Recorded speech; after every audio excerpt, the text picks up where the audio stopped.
Hi hello and welcome to Anamika story world.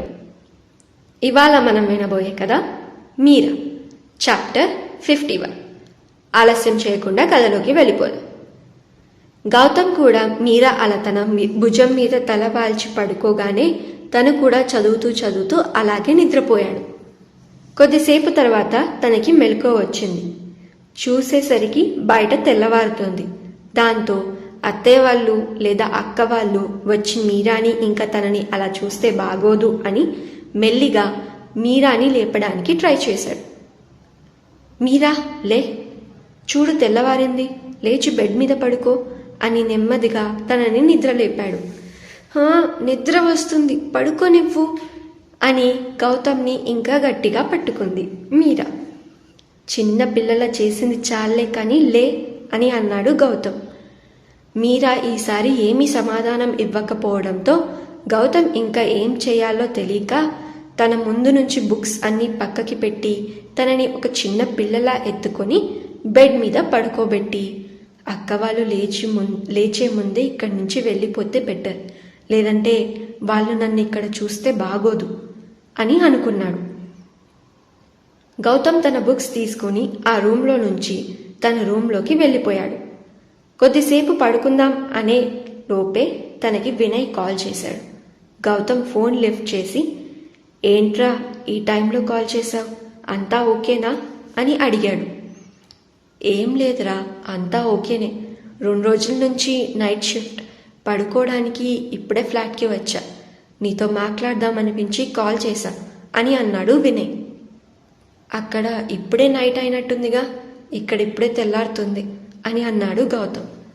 పడుకున్నావా అని అడిగాడు వినయ్. లేదురా, చదువుకుంటున్నాను, ఇప్పుడే పడుకుందామని బుక్స్ పక్కకు పెట్టాను, నువ్వు కాల్ చేశావు అని అన్నాడు గౌతమ్. ఏం చదువుతున్నావురా, ఏదైనా ఎగ్జామ్స్ రాస్తున్నావా అని అడిగాడు వినయ్. అంత లేదులే కానీ ఇక్కడ నాకు ఒక పేషెంట్ దొరికిందిరా, తనే నా ఫస్ట్ పేషెంట్, తన గురించి రీసెర్చ్ చేస్తున్నా అని అన్నాడు గౌతమ్. వాట్, సీరియస్లీ అక్కడ కూడా పేషెంట్ని పెట్టుకున్నావా అని అన్నాడు వినయ్. డాక్టర్ని కదరా, తిండి లేకుండా ఉంటానేమో కానీ పేషెంట్ లేకుండా ఉండలేను కదా. అయినా నా సంగతి సరే కానీ అక్కడేం జరుగుతున్నాయి చెప్పు అని వినయ్ 2 రోజులు డ్యూటీ చేశాడు అని చెప్పినప్పుడు ఖచ్చితంగా ఏదో ఉందని అనుకుని అడిగాడు గౌతమ్. ఇక్కడ ఒక విచిత్రమైన కేసు వచ్చిందిరా అని అన్నాడు వినయ్. ఏమైంది అని అడిగాడు గౌతమ్. వినయ్ గౌతమ్కి తన కేస్ని ఎక్స్ప్లెయిన్ చేస్తూ ఉన్నాడు. వాళ్ళిద్దరూ అలాగే కేసు గురించి మాట్లాడుతూ కూర్చున్నారు. బయట తెల్లవారిపోయింది. రాజారావు గారికి ఇంకా సీతాలక్ష్మికి ఒకేసారి మెలకువ వచ్చింది.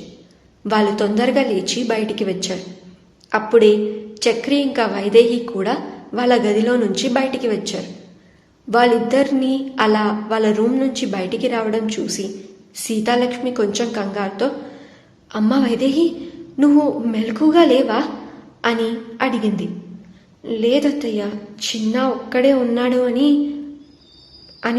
అంటూ ఉంటే రాజారావు గారు చక్రిని చూసి, నువ్వైనా మెలకు ఉండాల్సింది కదా చక్రి, మీరా ఇప్పుడు ఎక్కడుంది అని ఆయన కూడా కొంచెం కంగారు పడుతూ అన్నారు. కంగారు పడకండి నాన్న, నిన్న తన చాలా ప్రశాంతంగా పడుకుంది, అందుకే నేను కూడా వెళ్ళి పడుకున్నాను, తను ఇప్పుడు గదిలోనే ఉంటుంది నాన్న, మనం వెళ్ళి చూద్దాం పదండి అని అన్నాడు చక్రి. అందరూ తొందరగా పైన గౌతమ్ పక్కనే ఉన్న గదిలో మీరాని చూడ్డానికి వెళ్ళారు. మీరా హాయిగా మహారాణిలా నిద్రపోతుంది. తనని అలా చూసి అందరూ ఎంతో ఆనందపడిపోయారు. సీతాలక్ష్మి ఆనందంతో, ఈ పని మనం ఎప్పుడో చేయాల్సింది, గది ఒక్కటే మార్చేసరికి మీరాలో కూడా మార్పు వచ్చింది అని అంది. అవునమ్మా, నిన్న నేను గౌతమ్ ఆ గదిలోకి వెళ్ళాం, మేమిద్దరం అక్కడ 5 నిమిషాలు కూడా ఉండలేకపోయాం, మీరా ఇన్ని రోజులు ఎలా ఉందో ఏంటో అని అన్నాడు. రాజారావు గారు తనని తాను దోషిగా అనుకొని, తప్పు నాదే, నేనే మీరాని కొంచెం ప్రేమగా మందలించి ఉండాల్సింది, ఆ రూమ్లో బంధించాల్సింది కాదు అని బాధపడ్డారు. నాన్న, మీరు ఏం చేసినా మా మంచికే అని మాకు తెలుసు, మీరు అలా చేసినందుకు ఏదో కారణం ఉండే ఉంటుంది. మా అందరికీ కూడా ఆ కారణం ఏంటో తెలుసు. మీరా ముందు ఎలా ప్రవర్తించేదో ఇప్పుడు ఎలా ఉందో మార్పు మనమే చూస్తున్నాం కదా అని అన్నాడు చక్రి. అవును మావయ్య, మీరా ముందు ఇలా లేదు కదా. మనుషుల్ని చూసి కూడా భయపడేది. ఇప్పుడు తను అలా లేదు. మారుతుంది, మారనిద్దాం. మీరు ఆ అపరాధ భావం ఏమీ మనసులో పెట్టుకోకండి. మన అందరం కలిసి మీరాని బాగు చేసుకుందాం అని అంది వైదేహి. అవును, వైదేహి చెప్పింది సరైనదే. ఇప్పుడైతే మనం ఇక్కడి నుంచి వెళ్దాం. మీరాని కొద్దిసేపు పడుకోనిద్దాం అని అన్నాడు చక్రి. వాళ్ళందరూ కిందికి వెళ్ళే వాళ్ళ పనుల్లో పడిపోయారు. మీరా లేచి చూసేసరికి ఉదయం అయిపోయింది. తను తొందరగా లేచి స్నానం చేసి కింద వాళ్ళ అమ్మ దగ్గరికి వెళ్ళిపోయింది. మీరా కిచెన్లోకి వచ్చి అక్కడంతా వాళ్ళ అమ్మ కోసం వెతికింది. వైదేహి మీరాని చూసి, ఏంటి మీరా అప్పుడే లేచావు? ఇంకొంచెం సేపు పడుకో, వెళ్ళి రెస్ట్ తీసుకో అని అంది. మీరా మెల్లిగా, మరేమో నాకు కలలు వస్తున్నాయి, అందుకే మెలకు వచ్చేసింది అని చెప్పింది.